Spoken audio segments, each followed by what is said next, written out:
ओम शांति। ये व्यक्ति मुझे इतना दुख क्यों दे रहा है? मेरा इससे पिछले जन्म का क्या कार्मिक रिलेशन है? देखिए, आज किसी किसी के जीवन में ऐसे व्यक्ति होते हैं जो उनको बहुत दुख देते हैं, बहुत परेशान करते हैं और वो व्यक्ति उनसे अच्छा व्यवहार करते हैं, लेकिन सामने वाला बहुत परेशान करता है। और इसके कारण से बहुत लोग परेशान हैं कि आखिर मेरे साथ ऐसा क्यों हो रहा है? मैं तो इनके साथ अच्छे से व्यवहार करता हूँ, अच्छे से व्यवहार करती हूँ, लेकिन सामने वाला मेरे साथ ऐसा क्यों कर रहा है? तो इसका क्या कारण है? क्या है इससे मेरा कोई संबंध, कोई पिछले जन्म का, पूर्व जन्मों का मेरे साथ कोई संबंध है? ऐसा मेरे साथ क्यों करता है? इस व्यक्ति से मेरे पिछले जन्म का क्या रिश्ता है? कोई कनेक्शन है इसके साथ, या कोई मेरे साथ कोई नई जर्नी क्रिएट हो रही है? इसका पता कैसे चले? सबसे पहले तो आप इस बात को मान लीजिए, स्वीकार कर लीजिए कि यहाँ पर आपके साथ जो कुछ भी होता है, अच्छा होता है, बुरा होता है, कुछ भी होता है, तो आपके साथ ये वैसे ही नहीं हो रहा है। इसमें आपके ही पूर्व जन्मों का कुछ ना कुछ हिसाब किताब छिपा हुआ है, जिसको बस आप समझ नहीं पा रहे हैं कि आखिर ये व्यक्ति आपके साथ, ये आत्मा आपके यहाँ जो आई है, चाहे पति बन के, पत्नी बन के, पुत्र बन के, पुत्री बन के, माँ बन के, पिता बन के, किसी भी रिलेशन से जो आपके यहाँ आपके साथ आए हैं और जो ऐसा व्यवहार कर रहे हैं, तो आखिर ऐसा आपके साथ ऐसा क्यों हो रहा है? क्या कारण है? इसके लिए परमपिता परमात्मा ने बहुत अच्छे से हमें कर्मों की गहन गति समझाई है। तो उसी के बारे में आज हम समझते हैं कि आखिर ऐसा क्यों होता है। तो देखिए, यहाँ पर जो भी आपके साथ घटित हो रहा है, यहाँ पर कुछ भी बाय चांस नहीं हो रहा है। हर रिश्ता, हर कंडीशन जिसको लेकर के हम पैदा हुए हैं, ये प्री डिसाइडेड है। जैसे कि हमारे माता पिता, भाई बंधु, सखा संबंधी, मित्र, प्रेमी प्रेमिका, सगे संबंधी और जो भी और हमारे रिश्ते होते हैं, दोस्त होते हैं, परिवार के कोई भी रिश्ते होते हैं, ये सब जो भी लोग, जो भी रिश्ते हमारे साथ आए हैं, ये कभी ना कभी हमारा इनसे कनेक्शन रहा है। किसी ना किसी प्रकार से हमारा इनके साथ कनेक्शन था। हाँ, कोई भी ऐसे ही नहीं मिले हैं आपको। इस बात को आप अच्छे से बिठा लें। इन सब के साथ कोई ना कोई आपका कनेक्शन था। या तो आपको लेने का कनेक्शन है, या देने का कनेक्शन, या और भी कुछ कनेक्शन हो सकता है, लेने देने वाला भी हो सकता है, या फिर कोई और भी कनेक्शन आपके साथ हो सकता है। तो देखिए, अधिकतर जो कनेक्शन होता है आपके जीवन में, तो अधिकतर जो कनेक्शन होते हैं वो लेने और देने वाला कनेक्शन होता है। इसके अलावा कुछ ऐसे कनेक्शन भी होते हैं जो प्रेम के लिए कनेक्शन बने हैं, जिनके प्रति सिर्फ प्यार का भाव होता है, जिनके प्रति माना जो व्यक्ति, ऐसे भी कोई व्यक्ति होते हैं जो हमें सिर्फ प्यार देने के लिए, सम्मान देने के लिए, रिस्पेक्ट देने के लिए ही आते हैं। ये समझिए कि फरिश्ते होते हैं, देवता टाइप के लोग होते हैं। और इसके अलावा कुछ ऐसे लोग भी होते हैं जो आपके जीवन में आपको सिर्फ सिखाने के लिए ही आते हैं, केवल सिखाने के लिए। तो वो भी ऐसे लोग आपके जीवन में हो सकते हैं जो गुरु, टीचर होते हैं। इनसे भी आपका पिछले जन्म का कोई ना कोई कनेक्शन होता है। और वैसे नॉर्मली हर किसी के जीवन में 4 प्रकार के लोग देखिए आते ही आते हैं। सबसे पहला जो व्यक्ति होता है वो ऋणानुबंध, जिसे कहते हैं कि ऋण देने या लेने के लिए आते हैं। कोई ऐसा इंसान जिससे आपने ऋण लिया है और या फिर किसी प्रकार से उसका आपने धन नष्ट करवाया था, या धन नष्ट किया था, या किसी भी प्रकार से उसकी ज़मीन ली है, या वो आपके घर में देखिए संतान बन के भी आ सकता है और आपका पैसा वो व्यर्थ खर्च करवाएगा, आपके ऊपर लगवाएगा, या आपका पैसा लेकर के वो व्यक्ति भाग जाएगा, या फिर वो आपकी कोई चीज़ को नष्ट कर देगा, चुरा लेगा, या आपके जीवन से वो चीज़ कोई आपके जीवन से चुरा ली जाएगी। माना वो व्यक्ति आपके साथ में कुछ ना कुछ उसके पैसा आपका नष्ट कराने के निमित्त बनेगा, या आपके साथ वो बिजनेस पार्टनर बन सकता है। मतलब वो आप ऋणानुबंध वाला व्यक्ति, जिससे आपने उस व्यक्ति से ऋण लिया था और वो ऋण चुकाने के लिए वो आत्मा आपके पास किसी न किसी रूप में, किसी न किसी संबंध में आई है। अब चाहे आपने किसी की कभी ज़मीन छीनी हो, कभी किसी की प्रॉपर्टी किसी प्रकार से छीनी हो, तो वो आपकी ज़मीन छीनेगा, आपकी प्रॉपर्टी छीनेगा। ऐसे ऐसे भी लोग होते हैं। अगर आपने कभी किसी की ज़मीन छीनी है तो भी आपके साथ ऐसा भी केस हो सकता है कि आपको वो चीज़ ना मिल पाए, वो प्रॉपर्टी के मालिक आप ना बन पाएँ। ऐसा केस आया है एक दो बार ऐसे देखने में। एक भाई हैं जो बहुत अच्छा उनका बिजनेस है, जो करीब 2 से 3 लाख के बीच में उनका महीने की इनकम हो जाती है। लेकिन आज इतनी इनकम होने के बावजूद भी वो व्यक्ति कभी मकान नहीं बना सका। इतनी इनकम होने के बाद, इतना अच्छा बिजनेस करने के बाद भी वो व्यक्ति आज भी मकान नहीं बना पाया है। उसके साथ कुछ ना कुछ ऐसा हो जाता है, जहाँ भी वो खरीदने लगता है, पेमेंट करने लगता है, तो कहीं ना कहीं कुछ ऐसी घटना घट जाती है और वो व्यक्ति आज भी रेंट पर है। और उसका बिजनेस चलते चलते माना करीब करीब 10 साल हो गए हैं। 10 साल से वो व्यक्ति इतना इनकम में है, इतना पैसा कमा रहा है, लेकिन वो कहते हैं कि मुझे समझ में नहीं आ रहा है कि इतना सब कुछ होते हुए भी मैं मकान के लिए ज़मीन क्यों नहीं खरीद पा रहा हूँ। मैं ज़मीन लेता हूँ तो वहाँ पर कोई ना कोई पंगा इस प्रकार से पड़ जाता है। जहाँ पर भी बुकिंग कराते हैं तो कुछ बिल्डिंग के लिए कुछ हो जाता है, कहीं कुछ हो जाता है, कहीं कुछ हो जाता है। कोई ना कोई ऐसे लफड़े में फंस जाते हैं कि वो व्यक्ति आज तक भी अपना घर नहीं ले पाया है। इसके पीछे ऐसे ही कारण होता है कि उस व्यक्ति ने कभी ना कभी किसी व्यक्ति को किसी कारण बिना कारण से ही उसको अपने घर से, अपनी प्रॉपर्टी से, अपनी ज़मीन से बेदखल किया था। तो ऐसे व्यक्ति होते कि पिछले जन्म में उस व्यक्ति को आपने बेदखल किया था, उसकी ज़मीन पर कब्जा कर लिया था। आप कहीं साहूकार हुआ करते थे, आपके पास बहुत प्रॉपर्टी थी, तो अभी वो व्यक्ति उसका मूल चुका रहा है। ये हिसाब किताब तब तक चलता है आपके जीवन में, तब तक उस व्यक्ति के साथ आपका पूरा लेन देन और ब्याज सहित पूरा नहीं हो जाता है। अगर आपने किसी व्यक्ति के साथ आपने 2 साल तक धोखा किया है, आपने अगर किसी व्यक्ति के साथ 2 साल तक धोखा किया है, तो वो व्यक्ति एक दिन में ही या एक महीने में ही धोखा करके भाग नहीं जाएगा। आपको बराबर 2 साल तक चीट करेगा, किसी भी रूप में कर सकता है। पत्नी बनकर आ सकता है, और वो शादी हुई आपकी तो पत्नी बन कर के आ सकती है, या फिर किसी और संबंध से आ सकती है। माने कोई ऐसे केस आते हैं कि 3 साल तक शादी, पत्नी हुई, 3 साल तक वो रही, पति पत्नी एक साथ रहे, और 3 साल के बाद में उनका तलाक हो गया, वो तलाक लेकर के चली जाती है। तो ऐसा हो सकता है। तो इस तरह से कोई पार्टनर बन के भी आ सकता है कि भाई पार्टनर बन के आया, आप बिजनेस में एक साथ रहे 2-3 साल, और उसके बाद वो आपके साथ चीट करके निकल गया है। कभी ऑफिस में साथी बन करके आ सकता है, आपके साथ रहा, और कभी वो आपकी खुशी से खुश नहीं था, आपको हमेशा वो दुख देता रहा। किसी न किसी कारण से दुख मिल सकता है आपको, ऐसा कुछ भी हो सकता है।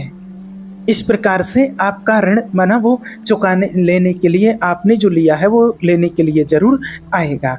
अब दूसरा जो होता है वो शत्रु हो, दुश्मन, कट्टर शत्रु बन के जो आता है, कोई ऐसा व्यक्ति जिसने कहा था कि मैं तुमसे बदला जरूर लूंगा।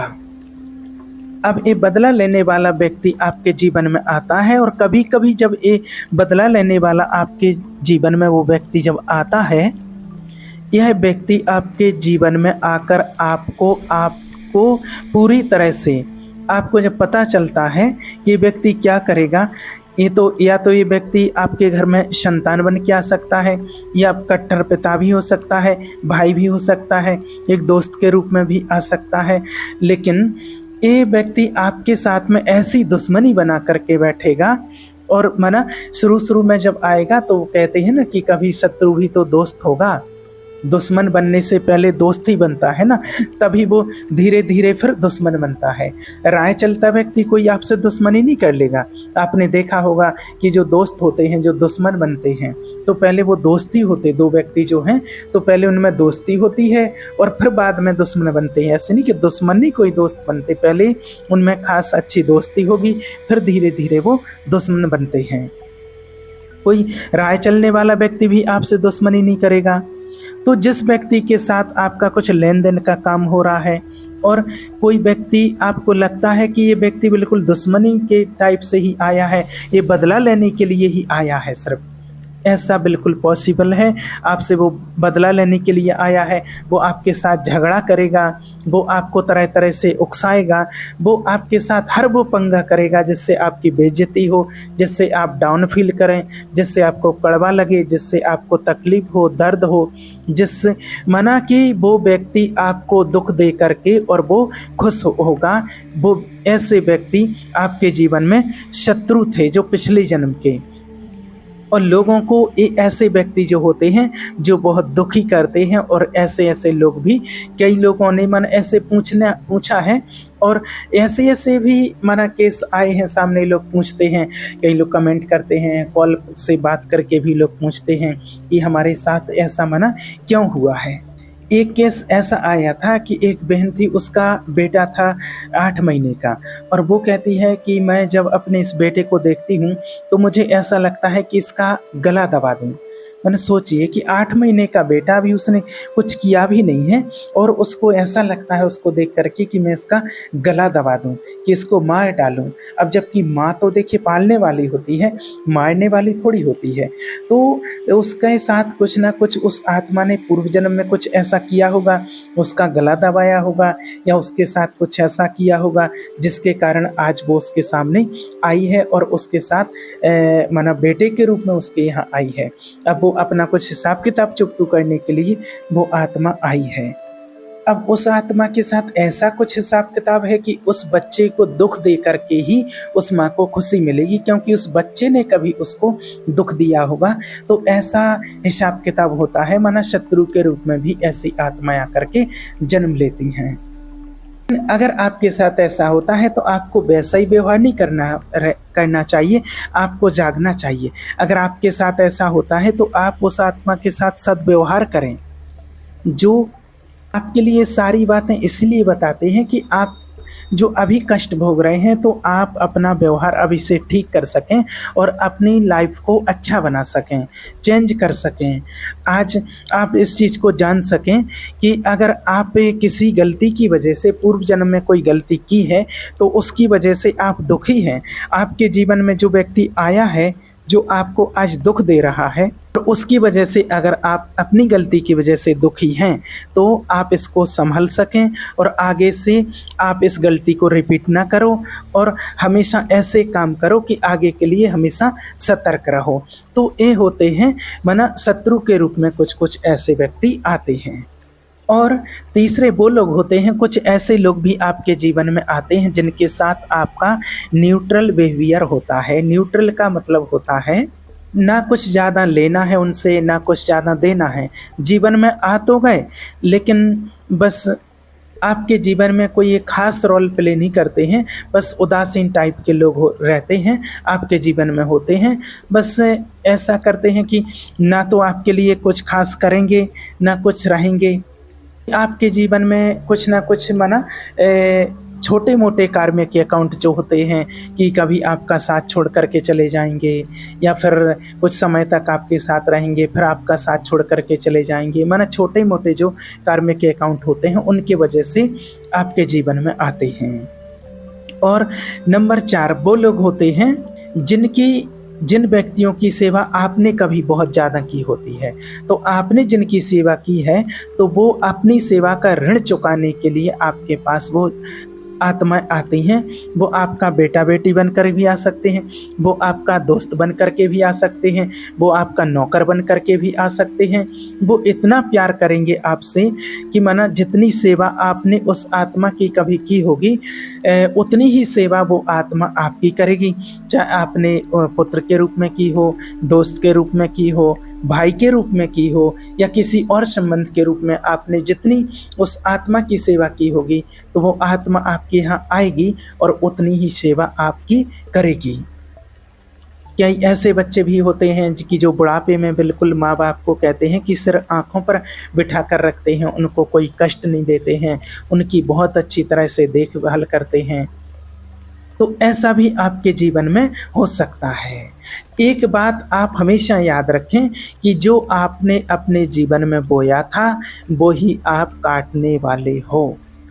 एक एक व्यक्ति अगर कोई आज दुखी है तो कोई ना कोई आपने कुछ ऐसी क्रिया की है, पिछले जन्म में कोई ना कोई आपने ऐसा कर्म किया है कि, और जब आप किसी ऐसे व्यक्ति को अपने जीवन में देखते हो, किसी व्यक्ति के प्रति प्यार या घृणा का भाव आपके मन में आता है, किसी को देख करके ऐसा लगता है कि इससे बिल्कुल मारने का दिल करता है, किसी से रिस्पेक्ट आता है, किसी को देख करके उससे बहुत प्यार करने का मन करता है। अगर आपको किसी रिस्पेक्ट, सम्मान, प्यार देने का अगर मन करता है तो निश्चित ही उस व्यक्ति ने माना आपसे कुछ लिया हुआ है, माना आपने उस व्यक्ति को बहुत कुछ दिया हुआ था, अब वो आत्मा आपको देने के लिए आई है, वो चुकाने के लिए आई है, या इसने उस व्यक्ति ने आपको कुछ दिया हुआ था तो वो आत्मा आपके पास लेने के लिए आई है, अपने प्यार को जताने के लिए आई है। तो ऐसा भी हो सकता है। इसलिए जितना हो सके आप शुभ कर्म करें। प्रकृति का नियम है कि जो आप देंगे तो हो सकता है जो आप देते हैं किसी को तो वो इसी जन्म में भी मिल सकता है या फिर अगले जन्म में आपको ज़रूर मिलेगा। और हमेशा आप ये याद रखना कि जो आप देते हैं वो ब्याज सहित आपको मिलता है, और वो व्यक्ति आपके जीवन में तब तक रहते हैं जब तक आपके साथ उनका हिसाब किताब चुकतू नहीं हो जाता है। इसलिए आप परेशान ना हो, और अगर ऐसी आत्माएं आपके आसपास, आपके परिवार में, आपके साथ में हैं तो उनसे आप अच्छा व्यवहार करें और उन आत्माओं से आप माफ़ी मांगें, मेडिटेशन करें, उन आत्माओं को दुआएं दें और उनसे माफ़ी मांगें कि जो भी मेरा हिसाब किताब है, मैंने आपके साथ जो पूर्व जन्म में किया है उसके लिए आप मुझको माफ़ कर दो, मैं आगे से आपके साथ अब कोई ऐसा व्यवहार नहीं करूँगी। और इस बात की आप अपने जीवन में बिल्कुल गांठ बांध लें कि आपके साथ आज जो भी हो रहा है, चाहे आपकी वो शारीरिक पीड़ा हो, चाहे कोई संबंधों से आपको पीड़ा मिल रही हो, दर्द मिल रहा हो, तकलीफ मिल रहा हो, A to Z आपके साथ जो कुछ भी होता है आज आपके ही कर्मों का फल आपको मिल रहा है। आज इतने अच्छे अच्छे संत, महात्मा, ऋषि मुनि कोई भी हुए हैं तो आज हर किसी को जो भी उनके चाहे शारीरिक पीड़ा हो या कोई और भी पीड़ा होती है तो वो उनके ही कर्मों का फल होता है। इसलिए आप निश्चिंत रहें और अपने जीवन से अगर आप किसी व्यक्ति से परेशान हैं तो उन आत्माओं से अपना हिसाब किताब चुकतू करने की कोशिश करें। अगर आपके साथ वो गलत व्यवहार करते हैं लेकिन आप उनके साथ गलत व्यवहार ना करें, आप उनके साथ अच्छा ही व्यवहार करें तो आपके साथ वो आत्माएं धीरे धीरे उनका हिसाब किताब चुकतू हो जाएगा और आप एक अच्छा जीवन व्यतीत करने लगेंगे। आपकी लाइफ एक बहुत अच्छी, धीरे धीरे जब हिसाब किताब चुकतू हो जाएगा तो बहुत अच्छी आपकी लाइफ हो जाएगी और आप परमात्मा को याद करते रहें, मेडिटेशन करते रहें, इससे बहुत जल्दी आपके हिसाब किताब चुकतू होंगे। ओम शांति।